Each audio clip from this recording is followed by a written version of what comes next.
요한복음 1장 9절의 말씀입니다. 참 빛 곧 세상에 와서 각 사람에게 비추는 빛이 있었나니. 아멘. 하나님께서 아브라함에게 약속을 하신 적이 있었습니다. 그 약속이 뭐냐면 너의 자손을 바닷가의 모래알처럼 하늘의 별처럼 많아지게 하겠다라고 약속을 하셨습니다. 창세기 22장 17절 말씀입니다. 내가 네게 큰 복을 주고 내 씨가 크게 번성하여 하늘의 별과 같고 바닷가의 모래와 같게 하리니 내 씨가 그 대적의 성문을 차지하리라. 아멘. 하나님께서 이 약속을 이루어 주셨습니다. 400년 정도 지나고 났을 때, 400년 조금 더 지났습니다. 아브라함의 손자 야곱의 때에 그 야곱의 가족들이 애굽으로 이주를 했습니다. 그 땅, 머물던 땅, 가나안 땅, 그 땅에서 흉년이 들어서 흉년을 피해서 애굽으로 이주했습니다. 그리고 고센 땅에서 살다가 그때 사람들이, 아브라함의 자손들이 굉장히 많아지게 되었습니다. 그런데 애굽 땅에 이제 그 나그네로 와갖고 사람들이 많아지니까, 자손들이 많아지니까 애굽 왕 바로가 이스라엘 민족에게 그 위기감을 느꼈습니다. 야, 저 사람들이 많아지면 저 사람들이 우리를 몰아내고 이 땅의 주인이 되면 안 되잖아. 그래서 이제 이스라엘 민족을 핍박하게 되었습니다. 출애굽기 1장 9절부터 11절까지의 이제 말씀에 이렇게 되어져 있습니다. 그가 그 백성에게 이르되 이 백성 이스라엘 자손이 우리보다 많고 강하도다.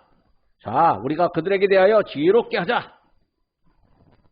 애굽 왕에게 있어서 지혜라고 하는 것은 이스라엘 민족을 핍박하고 이스라엘 민족이 좀 더 커지지 못하게 하고 이스라엘 민족의 사람들이 늘어나지 않게 하고, 그러니까 세상의 지혜는 나는 잘 되고 남은 안 되는 게 세상의 지혜인 거죠. 하나님의 지혜는 너도 잘 되고 나도 잘 되고 하나님 나라가 확장되는 게 하나님의 지혜인데, 세상의 지혜는 뭐냐면 너는 망하고 나는 잘 되는 거고, 이게 세상의 지혜입니다. 근데 애굽 왕이 뭐라고 말하냐면 야, 우리가 지혜롭게 하자 이렇게 말합니다. 이게 세상의 지혜라고 하는 거죠. 자, 두렵건대 그들이 더 많게 되면 전쟁이 일어날 때에 우리 대적과 합하여 우리와 싸우고 이 땅에서 나갈까 하노라 하고, 그러니까 만약에 애굽에 그 전쟁이 일어났다. 그 애굽 그 근교에 있는 다른 나라들이 애굽을 쳐들어오면 누가 그 내부에서 애굽을 망하게 하고 이 적군과 내통을 하냐? 그게 아마도 저 이스라엘 사람들, 저 히브리 민족들이 이 적군과 내통을 하면 우리나라는 망한다. 그렇게 이제 말하는 거죠. 이게 뭐냐면 이제 사실은 이게 유언비어를 퍼뜨리는 겁니다. 실제로 그럴지 안 그럴지 모르는데도 불구하고 그럴 거라고 그렇게 예상하게 만들면 이상하게 우리가 불리한 어떤 유언비어는 사람들이 잘 믿게 되어져 있습니다. 내가 유리한 유언비어도 잘 믿지만 또 불리한 유언비어도 잘 믿습니다. 이상하게 사람들이 이 거짓말에 잘 넘어가게 되어 있습니다. 그러니까 세상의 지혜는 거짓말을 하고 거짓말에 넘어가게 하는 게 세상의 지혜입니다.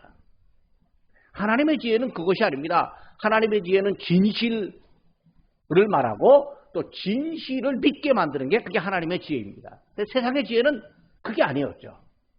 근데 사람들이 이 세상의 지혜에 잘 넘어가게 됩니다. 그게 사실 마귀가 원하는 것이고 하나님이 원하지 않는 일입니다. 그래서 애굽 왕이 뭐라고 말하냐면 감독들을 그들 위에 세우고 그들에게 무거운 짐을 지게 지워 괴롭게 하여 그들에게 바로를 위하여 북고성 비돔과 라암셋을 건축하게 하니라. 그러니까 뭐냐면 아주 강한 노동을 시키고 그 노동을 시키다가 보면 피곤해갖고 잠자리에 들면 그냥 골아 떨어질 것이고 더 이상 아기도 못 낳게 될 거다. 이렇게 이제 꾀를 내는 거죠. 그래서 강한 군사력으로 또 군대를 동원해서 이제 히브리 민족들을 강제 노동에 이제 차출하는 거죠. 강제 노역을 시켜서 왕의 왕궁, 그리고 왕이 머무는 그 성 비돔과 라암셋을 이제 건축하도록 그렇게 하는 겁니다. 그러니까 사실은 내가 잘 되면 나 잘 되는 것을 시기하고 나로 하여금 더 힘들게 만드는 사람들이 이 땅에 존재합니다. 예수 믿는 사람들도 잘 되면요, 불신자들이 시기할 수 있습니다.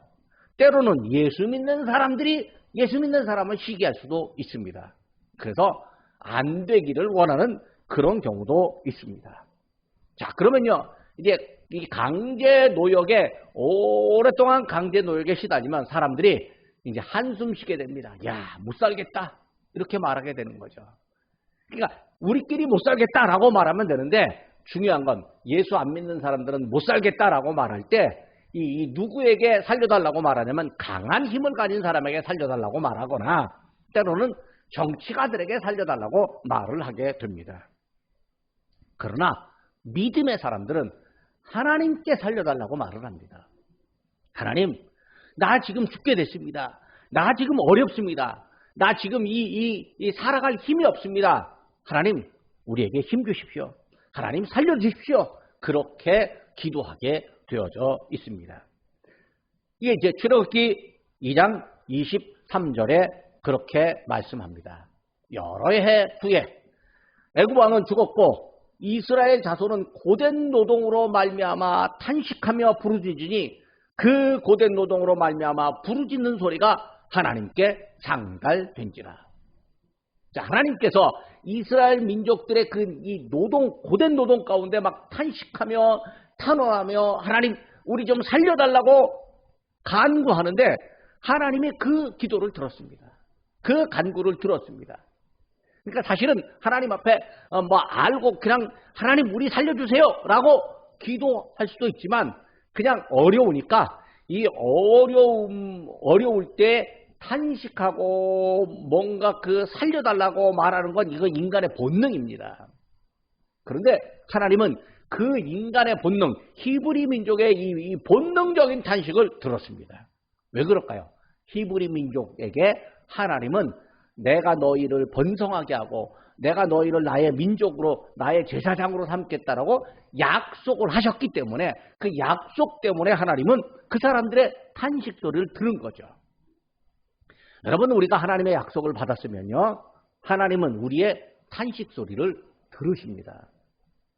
하나님께서 우리의 탄식 소리를 듣고 우리의 이 기도에 응답해 주십니다. 왜냐하면 우리가 하나님의 자녀이기 때문에, 우리가 하나님의 백성이기 때문에 하나님은 우리의 탄식 소리를, 우리의 어려운 소리를 하나님은 반드시 들어주십니다. 하나님께서 이제 탄식 소리를 들었을 때 이제 하나님께서 해결을 하셔야 되는 거죠. 어떤 방법으로 하나님께서 해결하실까요? 그것은 모세라고 하는 지도자를 세우는 겁니다. 그러니까 모세를 선택해서 그 모세를 통해서 백성들을 애굽에서 이끌어내게 하는 거죠. 모세를 선택했을 때 이 모세가 어떤 사람이었냐면 사실은 히브리 민족이었습니다. DNA, 그 민족 이 혈통은 히브리 사람, 이스라엘 사람이었습니다. 그런데 그 사람이 참 우연찮게도 바로 왕의 왕궁에서 공주의 아들로 왕자로 자라게 되었습니다. 그러니까 이 사람은 이 히브리 민족의 어떤 이 민족 혈통을 갖고 있고, 또 배움과 생각과 또 그 다음에 이 정세를 보는 눈은 애굽의 지혜를 갖게 된 거죠. 근데 어떤 사람은요, 이 자기의 그 혈통은 무시하고 세상에서 배운 지혜대로 자기의 이 영달과 자기의 안위를 취하는 사람도 있고, 어떤 사람은 자기의 배운 지혜를 갖고 이 어려워하는 자기 민족과 자기 가족을 돌보는 일을 하는 사람도 있는 거죠. 그럼 하나님은 어떤 사람을 쓰실까요?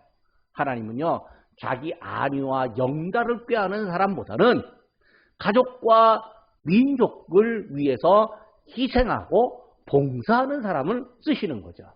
왜냐하면 하나님께서 쓰시는 사람은 자기만을 위해서 일하는 사람이 아니라 누군가를 위해서 희생하고 봉사하는 사람, 그 사람이 곧 뭐예요? 하나님의 마음에 맞는 사람이라고 하나님께서 그렇게 선택하시기에 하나님께서 그 사람을 쓰시는 겁니다. 출애굽기 3장 7절부터 이제 8절까지의 말씀에 이렇게 되어져 있습니다. 자, 여호와께서 이르시되 내가 애굽에 있는 내 백성의 고통을 분명히 보고, 하나님께서 고통을 보았습니다. 이미 하나님 알고 계시는데 그들의 고통 소리에, 신음 소리에 귀도 기울이기도 하셨습니다. 그들의 감독자로 말미암아 부르짖음을 듣고 그 근심을 알고 내가 내려가서 그들을 애굽인의 손에서 건져내고 그들을 그 땅에서 인도하여 아름답고 광대한 땅, 젖과 꿀이 흐르는 땅, 곧 가나안 족속, 헷 족속, 아모리 족속, 브리스 족속, 히위 족속, 여부스 족속의 지방에 데려가려 하노라. 이게 누가, 하나님께서 지금 모세에게 이 말씀을 하신 거야. 내가 그 사람들의 아픔을 보았다. 내가 그리고 그 사람들의 어떤 이 탄식 소리도 들었다. 이제 너 내 말대로 해서 내가 너를 보내겠으니 너 가서 애굽 왕 바로에게 가서 말하라.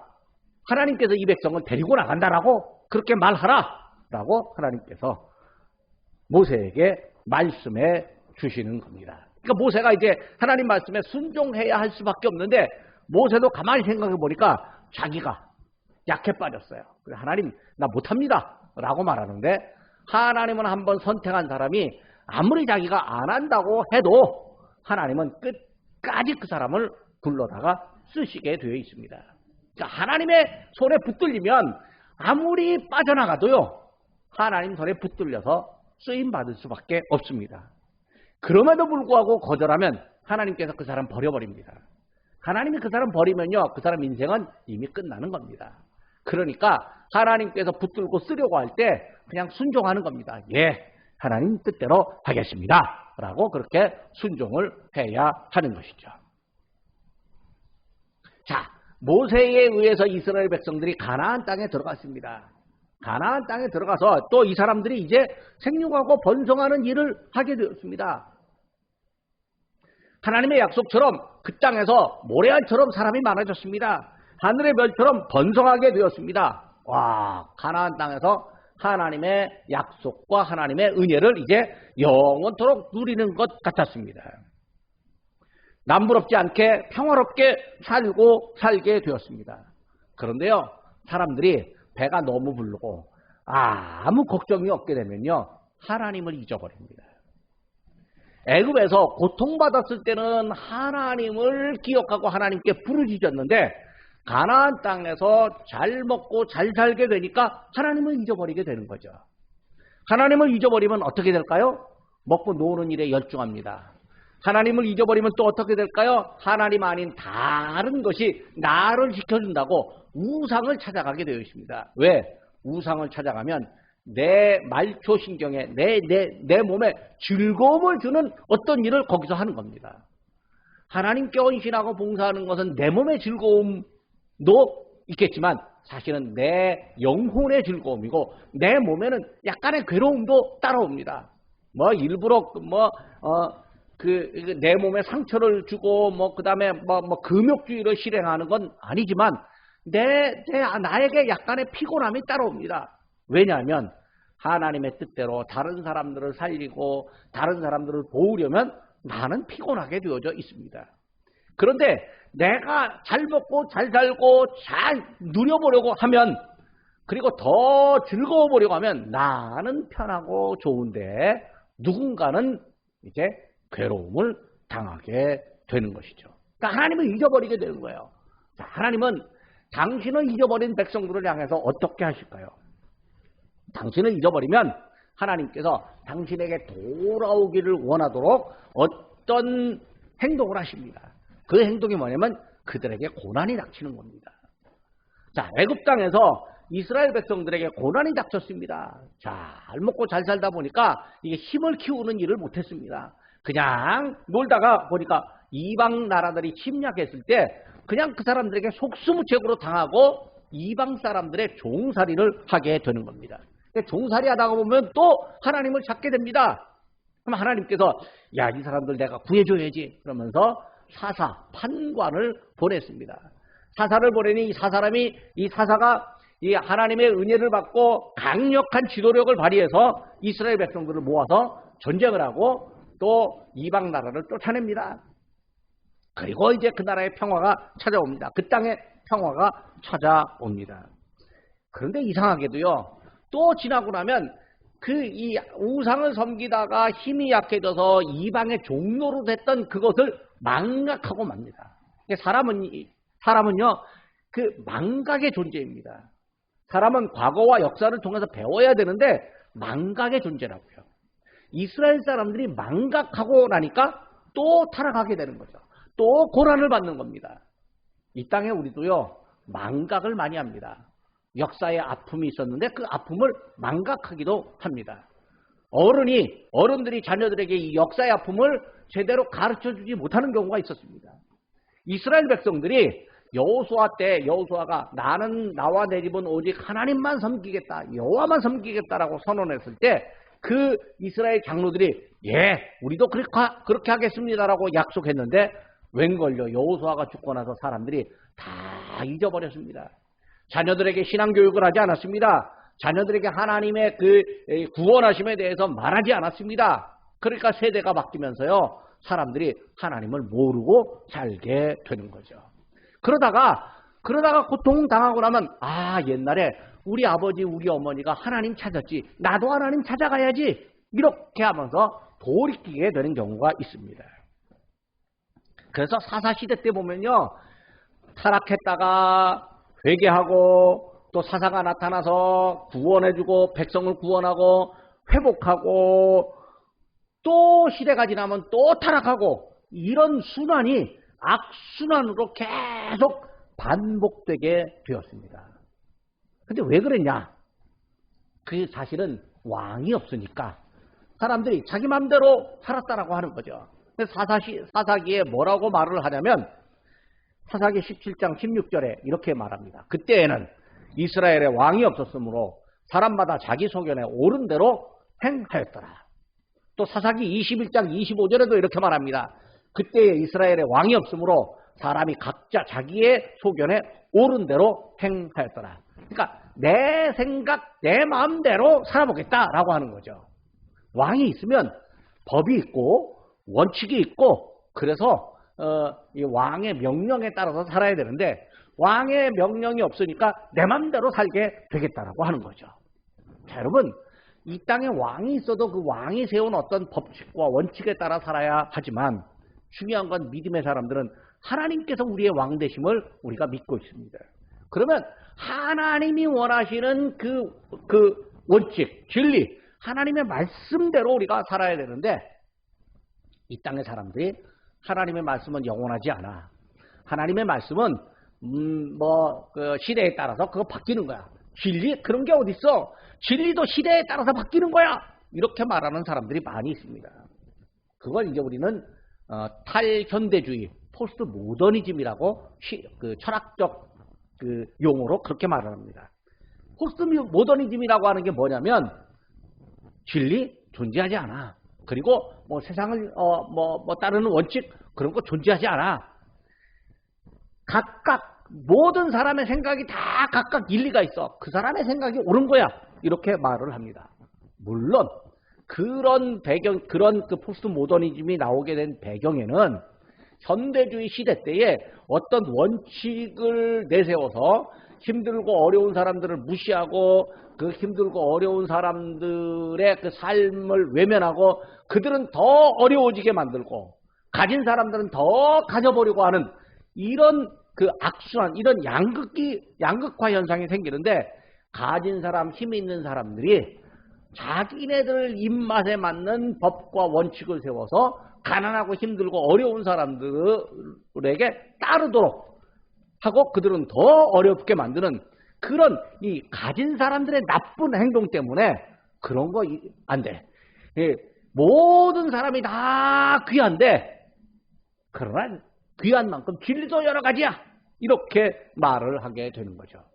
모든 사람이 귀하다라고 하는 것은 그건 옳은 말입니다. 그러나 그렇다고 해서 모든 사람의 생각이 다 옳은 것도 아닙니다. 그러니까 사람은 귀하지만 사람의 생각이 다 옳고 변하지 않고 이런 거 아닙니다.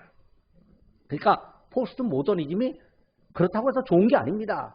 왜냐하면 포스트 모더니즘이라고 하는 이 현상이 교회 안에 들어오면 사람들이요 하나님 없이 사는 거예요. 사사시대 때는 왕이 없으니까 자기의 소견에 옳은 대로 살았는데 포스트 모더니즘 시대 때는 교회 안에 있는 사람조차도 뭐냐면 하나님 모르고 하나님 대신 자기 소견에 자기 생각에 옳은 대로 살려고 한다는 것이죠. 심지어는 목사님도 내 생각에 옳은 대로 살고 장로님도 내 생각에 옳은 대로 살고 집사님도 성도도 뭐 찬양대원도 자기의 옳은 대로 산다면 교회 안에 질서가 사라집니다. 교회 안에 분열과 다툼, 사분오열이 일어나게 됩니다. 이게 누가 좋아하는 일일까요? 이게 결국 마귀가 좋아하는 일입니다. 마귀는요 교회를 깨뜨리려고 할 때 하나님의 집이고 또 예수님의 몸인 교회를 깨뜨리려고 할 때 깨뜨리는 전략이 뭐냐면 우리 사람에게 야, 네 맘대로 해. 하나님 말씀대로 순종하지 말고 자 하나님 말씀도 교묘하게 해석하는 지혜를 내가 너에게 줄게. 네 맘대로 해봐. 그래서 자기의 유익을 취하게 해서 이제 서로 간의 갈등과 다툼을 만들고 교회를 깨뜨리게 된다라고 하는 거죠. 그러니까 우리가 하나님의 뜻에 순종해야 하는데 하나님의 뜻에 순종하기보다는 내 생각을 먼저 찾게 되는 경우가 많다라고 하는 거죠. 자, 이스라엘 백성들이 왕이 없고 자기의 소견대로 옳은 대로 행할 때 그때 이 사람들은요 계속 나락으로 빠져가게 됩니다. 그러니까 즉 하나님께서 그들을 버리시면 그 사람들은 계속 나락으로 가는 겁니다. 하나님이 우리를 버리시면 우리도 나락으로 떨어질 수밖에 없습니다.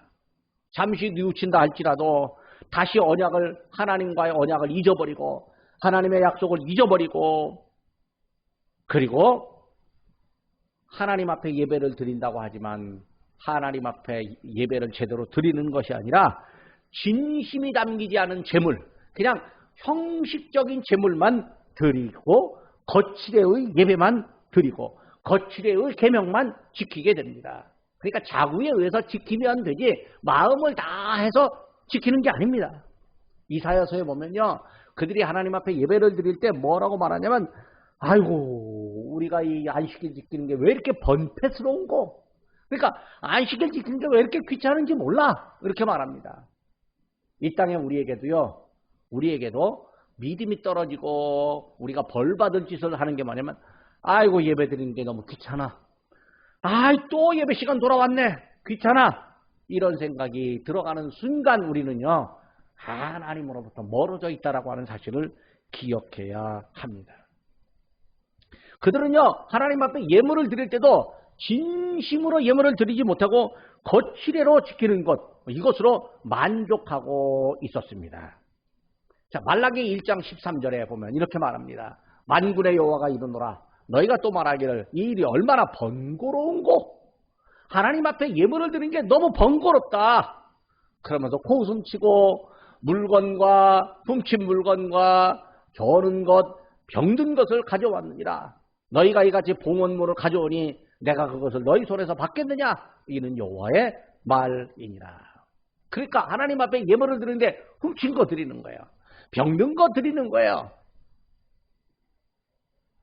그러니까 깨끗하고 좋은 걸 하나님 앞에 드려야 되는데 나도 못 가질 거, 나도 버릴 거, 이런 것들을 하나님 앞에 드리고 있었다라고 하는 거죠. 근데 그러니까 뭐냐면 대제사장들이 이런 걸 보고 야, 이왕이면 깨끗한 거 드려야 되는데 깨끗한 거 우리가 공급할게. 여기 성전에 와서 사면 돼 라고 하면서 성전에다가 이제 좌판을 열고 하나님 앞에 드릴 예물을 팔게 되는 거죠. 그러니까 성전에 모여드는 순례자들, 하나님 앞에 그 성전에 가서 그 어떤 명절을 안 지키면 벌받을까봐 두려워하는 그 사람들의 그 어떤 약한 마음을 이용해서 거기서 양, 소, 비둘기를 거래하게 됩니다. 그리고 제사장들은 그 노점상들을 펴주고 노점상들이 펴는 그 자릿세를 이제 받게 되는 거죠. 하나님 앞에 예배드려야 될 사람들이 예배를 드리는 것보다는 예배를 드릴 때 중요한 건 그 안에 정의와 공평과 진심이 있어야 되는데 허위의식이 남게 되었다라고 하는 거죠. 그러니까 허위의식이 남았을 때 비록 그 성전이 웅장하다 할지라도 하나님은 그 성전 안에 계시지 않게 되는 것이죠. 자, 이 지도자들이, 제사장들이 절박한 마음으로 하나님의 말씀을 지켜야 됩니다. 그런데 이 사람들이 세속에 빠져버리고 말았습니다. 백성들에게 하나님의 말씀을 말하고 하나님의 말씀을 지키라고 말해야 될 사람들이, 이 사람들이 세속에 빠지고 돈을 좋아하게 되고 또 자릿세를 탐하고 어떻게든지 더 많은 재물을 모으려고 혈안이 되어 있었습니다.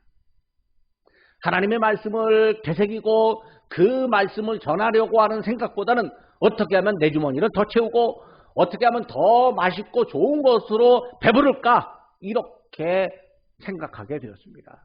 빌립보서 3장에 보면 저들의 신은 배요라고 사도 바울이 이방인들을 향해서 말하는데, 이스라엘 제사장들이 이방인들과 똑같은 짓을 하고 있었습니다. 그런데 사실 그 이스라엘 백성들은요, 이 세계 문명에 보면 아주 보잘것없는 사람들이었습니다. 예수님 당시 로마가 세계를 지배하고 있었고 이스라엘도 지배하고 있었습니다. 군사력, 외교력 이런 거 다 지배하고 있었고 세금도 다 걷어갔습니다. 다만 로마는요, 이스라엘 사람들에게 너희들 종교는 우리가 인정할게. 다만 뭐는 안 하면 되냐면 우리한테 반항만 안 하면 돼. 우리에게 반란만 일으키면 안 돼. 반란만 일으키지 않으면 돼 하면서 그냥 그대로 놔뒀습니다. 근데 이스라엘 사람들은, 이스라엘 지도자들은 편히 먹고 사는 것에 취해갖고 로마로부터 압박받는 것에 대해서 그냥 무덤덤하게 되었다라고 하는 거죠. 그러면 이제 로마 사람들이 보기에 이스라엘 사람들은요, 저 여호와를 섬기는 백성들 아이고 시시해 이렇게 말하는 거죠. 이 로마 사람들의 신과는 자기들의 어떤 신이 있었어요. 로마는 다신교였었습니다. 그러니까 이스라엘 민족이 믿는 여호와는 로마가 보기에 다신교의 신 중에 하나였는데, 로마가 보기에 이스라엘이 믿는 여호와 신은 정말로 힘이 약한 존재로 그렇게 보게 되었습니다. 그러면 이 하나님의 이름을, 이방인들이 하나님의 이름을 격화시켜서 이 아래로 보게 하는 게 누구 잘못이냐? 하나님의 백성들이 잘못하고 있기 때문에 이방인들에게 하나님의 이름을 무시하도록 만든다라고 하는 거죠. 우리는요, 내가 원하든 원하지 않든 우리는 하나님 나라의 백성으로서 대표성을 갖고 있습니다. 내가 예수 믿는 사람인데 나가서 잘못하면요, 뭐라고 말하냐면 저 예수 믿는 사람이 그래. 그러면서 안 믿는 사람은요, 예수 믿는 사람 다 그래 라고 말합니다. 뭐 군인 하나가 나와서 실수하면 요즘 군인들 다 그래 라고, 한 사람 실수했는데 뭐야? 군인들 전체가 욕먹습니다. 그 한 사람이 자기도 모르게 군인의 대표성을 띠게 된 거예요. 그러면 예수 믿는 나도 내가 원하지도 않았고 내가 스스로 대표성을 띈다고 내가 그렇게 생각하지도 않았는데 다른 사람들이 우리를 향해서 예수 믿는 사람의 대표적으로 여기고 있다라고 하는 거죠. 자, 그런데 하나님은요, 이런 어려운 시기에 하나님이 가만히 계실까요? 하나님의 이름이 떨어져 있고 이스라엘 백성들은 이 어떤 그 나약함 속에 살고 있고 또 때로는 인간의 그 욕망만을 취해서 살고 있을 때, 이스라엘 백성의 지도자도 욕망에 사로잡혀 살고 있을 때 하나님은 가만히 있었겠느냐고요? 아닙니다. 하나님 가만히 계시지 않았습니다. 오히려 하나님은 이스라엘 백성 이 본토 아닌 저 먼 땅에서 하나님을 찾는 사람들을 만들어 놓았습니다. 그게 뭐냐면 흩어진 유대인들이었습니다. 디아스포라, 흩어진 유대인들이 흩어지면 제일 먼저 뭘 세우냐면 회당을 세웠습니다. 그 회당에 모여서 성경을 공부했습니다. 회당에 모여서 그 율법 토라를 읽고 낭독하고 가르치고 외웠습니다. 안식일마다 이스라엘 사람들이 회당에 모였습니다. 그리고 그 회당에서 하나님을 찾고 있었습니다. 오히려 본토에서, 예루살렘 성전이 있는 본토에서는 하나님을 찾지 않는데 저 먼 곳에, 성전이 없는 먼 곳에 회당에서 하나님을 찾는 사람들이 생겨나게 됐습니다. 그리고 그 회당은 이스라엘 성전을 향해서 이제 정문을 회당을 지을 때 이스라엘 성전을 향해서 만들어 정문을 성전을 향해서 짓게 되었습니다. 근데 이 회당이 이제 예루살렘 아닌 이 갈릴리나 이 유대 땅 안에 도시에도 이제 회당이 생겨나게 되었습니다. 그래서 복음서 누가복음에 보면 예수님께서 회당에 참석했다라고 하는 것이 23번이나 나타나 있습니다. 또 누가복음에 보면 누가는 이렇게 말을 합니다. 누가복음 4장 16절 예수께서 그 자라나신 곳 나사렛에 이르사 안식일에 늘 하시던 대로 회당에 들어가서 성경을 읽으려고 서심해. 그러니까 안식일마다 이 이스라엘 땅 안에서도 나사렛에서도 갈릴리에서도 이제 회당에서 집회가 열렸는데 그 회당의 집회에서 한 일이 뭐냐면 성경을 읽었다라고 하는 거죠. 그러니까 이 하나님께서 이 성전이 제 역할을 못하니까 이 성전 바깥에서 회당이 제 역할을 하도록 하는 거죠. 그런데 안식일마다 모여서 회당에서 성경을 읽었을 때 이제 방해를 받으면 참 어려울 겁니다. 방해를 받으면 성전에서 성경을 읽기 위해서 방해하는 사람들과 대적하게 될 것인데 로마 사람들은 아량을 베푼 거죠. 우리에게 덤비지만 않으면 하고 싶은 대로 다 해줄게. 걱정하지 마. 단 하나 우리에게 덤비지만 않으면 돼. 우리에게 반항하고 반란만 일으키지 않으면 돼. 너희들 종교 너희들 마음대로 해. 그래서 회당에서 성경 읽고 밥도 먹고 이야기도 나누게 합니다. 그러다 보니까 로마에 대항은 못하고 자기들끼리 모여서 말할 때 현학적인 것, 아주 초월적이고 현실상과는 전혀 상관이 없는 어떤 이 지식의 향연만 이제 하게 되는 거죠. 유대인들은 예루살렘 성전은 하나님의 것이라 이렇게 믿었지만 로마인들은 그렇지 않았습니다. 저 사람들 성전 안에 이렇게 들어가서 자기들끼리 회당이나 성전 안에 들어가서 지식의 향연을 펼치고 있지. 우리 로마 사람들이 보기에는 이 성전 안에 가두어져서 자기들끼리 즐겁게 노는 하나의 동물들에 불과한 것으로 그렇게 생각하게 되었습니다. 로마는 이 정도야 인심 써라고 인심을 써줬습니다. 중요한 것은 길든 짐승처럼 주인에게 복종 잘하는 짐승처럼 유대인들은 로마 사람들에게 복종하되 세금도 내라는 대로 내고 그 다음에 일도 하라는 대로 하고 그저 외교나 국방 모두가 다 로마에게 다 맡기고 우리는 그냥 굶어 죽지만 않으면 되고 우리는 우리의 마음에 그냥 하나님 섬긴다라고 하는 명분만 지키면 돼. 이렇게 살고 있었다라고 하는 거죠. 그러니까 로마의 질서에 복종만 하고 있었습니다. 반란은 꿈도 못 꾼던 시대였습니다. 로마 군인들은요, 1000명 단위로, 1000부장, 100부장, 이게 이제 로마 군대의 어떤 편제였습니다. 1000부장이 다스린 1000명 단위로 이제 예루살렘의 동향은 늘 감시했습니다. 그리고 명절 때는요, 총독이 직접 군대를 딱 데리고, 혹시 명절에 사람들이 모였으니 폭동이 일어나지 않을까 해서 미리 군인들이 딱 곳곳에 요소에 배치되어 있었습니다. 예루살렘, 유대, 갈릴리, 나사렛, 이스라엘 평야, 또 요단 계곡 들판에 이르는 땅에 이제 백성들이 살고 있는데 그쪽에 로마 군대들이 곳곳에 있었다라고 하는 거죠. 그리고 로마 군대의 모습과 또 로마가 세운 이제 어떤 건축물들이 계속 세워지고 있습니다. 백성들은 그거 그냥 바라만 보고 있고 우리 땅에서 로마 군인들이 뭘 하든지 그냥 어쩔 수 없이 보고만 있었습니다.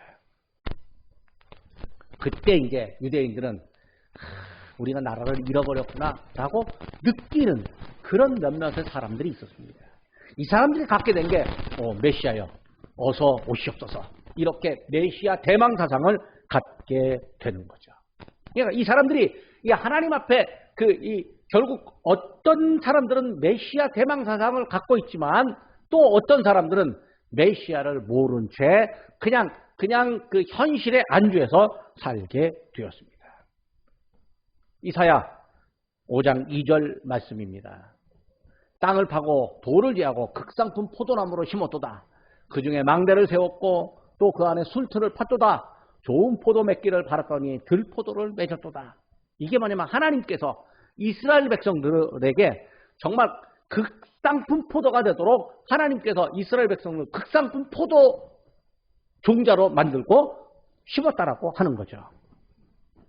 그런데 이 사람들이 뭐냐면 들포도가 되고 말았습니다. 그러니까 하나님의 뜻에 전혀 다른 그런 들포도가 되고 말았습니다. 이스라엘 땅의 우선권은 로마가 다 가져갔습니다. 눈을 뜨면 로마 사람들이 보이고 있습니다. 솔로몬의 영광, 그거는 과거의 영광일 뿐, 부끄러운 영광일 뿐입니다. 지금은 굴욕, 비통함, 이렇게 말하고 있습니다. 이게 뭐냐면, 이 나라를 못 갖고 있었을 때 어떤 비애가 그들 안에 찾아오고 있습니다. 자, 그대로 망할 수도 있습니다. 위기감을 느끼는 사람도 있고 위기감을 느끼지 못하는 사람들도 있었습니다. 그런데 위기감을 느껴도 겉으로는 드러내지 못했습니다. 왜? 로마 사람들에게 당하면 죽음밖에 찾아오는 것이 없으니까. 희망이 없어 보입니다. 기다리기만 할 뿐인데 점점 더 어두운 삶이 되고 있습니다. 자, 여러분, 인간의 삶이 이렇습니다. 그런데 바로 그때 예수님께서 그 땅의 그 백성들을 위해서 오셨습니다. 오늘 요한복음 1장 9절에 참빛 곧 세상에 와서 각 사람에게 비추는 빛이 있었나니 이렇게 이야기합니다. 그러면 오늘 우리도 이 땅에 살면서 참 우리의 삶이 힘들고 괴롭고 때로는 우리가 무감각하고 무관심하고 우리도 하나님 보시기에 참 답답한 삶을 살아갈 수도 있습니다. 근데 그때 하나님은 바로 그때 찾아오십니다. 이스라엘 백성들이 어려웠을 때 하나님이 찾아가셨고 또 그 예수님이 오실 때도 이스라엘 백성들이 이제 아무것도 할 수 없는 그 무기력한 상태에 빠졌을 때 예수님이 그때 참빛으로 어두운 세상에 참빛으로 오셨습니다. 우리도 사실 어떻게 보면 내 힘으로 한다라고 하지만 내 힘으로 안 되는 어떤 무기력한 상태에 있을 때 그때 할 수 있는 게 뭐냐면 하나님 찾는 일밖에 없고 그때 하나님이 찾아와서 일해 주십니다. 하나님이 찾아와서 하나님이 일해 주실 때 이때 변화가 나타나고 부흥이 나타나게 되는 거죠. 여기 보시면 이제 아브라함 자손이 있습니다. 아브라함 자손이 있는데 이 아브라함 자손이 하늘의 별처럼 또 바닷가의 모래처럼 많아질 거라고 말을 했습니다. 하나님의 약속이 있었습니다. 근데 이 사람들이 회당을 건축하고 뭐냐면 어떻게 말하냐면 먼저 예배를 드릴 때 제대로 하나님 앞에 신앙생활을 하지 못했었습니다. 그때 이제 되는 게 뭐냐면 로마의 속국으로 살게 되었던 거죠. 그 이전에도 다른 나라의 속국으로 살다가 지금 로마의 속국으로 살게 되었죠.